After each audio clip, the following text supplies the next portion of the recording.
দেশজুড়ে আলোচনার কেন্দ্রবিন্দুতে সাবেক প্রধান নির্বাচন কমিশনার কাজী হাবিবুল আউয়াল। রাজধানীর শেরেবাংলা থানার রাষ্ট্রদ্রোহ মামলায় তাকে গ্রেফতার করা হয়েছে। এরপর আদালতে হাজির হয়ে বিস্ফোরক মন্তব্য করেছেন তিনি। আউয়াল জানিয়েছেন, ক্ষমতার লোভ শেখ মুজিবও সামলাতে পারেননি। শুধু তাই নয়, তিনি দাবি করেন মৌলিক সংস্কার ছাড়া আগামী 1000 বছরেও এদেশে সুষ্ঠু নির্বাচন সম্ভব নয়। এসব মন্তব্য উঠে আসে বৃহস্পতিবার ঢাকার চিফ মেট্রোপলিটন ম্যাজিস্ট্রেট আদালতের রিমান্ড শুনানিতে। এর আগে দুপুরে আদালতে হাজির করা হয় হাবিবুল আউয়ালকে। মামলার তদন্তকারী কর্মকর্তা 10 দিনের রিমান্ড চেয়ে আবেদন করেন। শুনানিতে রাষ্ট্রপক্ষ জানায়, 2022 থেকে 2024 সালের সেপ্টেম্বর পর্যন্ত প্রধান নির্বাচন কমিশনার ছিলেন আউয়াল। তার আমলেই 2024 সালের 7 জানুয়ারি অনুষ্ঠিত হয় বিতর্কিত নির্বাচন।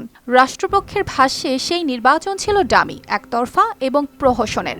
গণমাধ্যমে সে সময় আউয়াল বলেছিলেন, কেউ না এলে আমি কি বসে থাকব?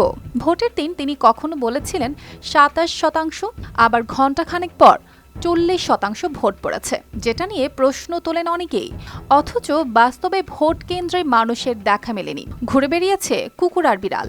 এছাড়া তার বিরুদ্ধে অভিযোগ রয়েছে তৎকালীন সরকারের সঙ্গে আঁতাত করে নির্বাচন তহবিল থেকে অর্থ আত্মসাৎ এবং সংবিধান বিরোধী বক্তব্য দিয়ে রাষ্ট্রদ্রোহের অপরাধ করেছেন।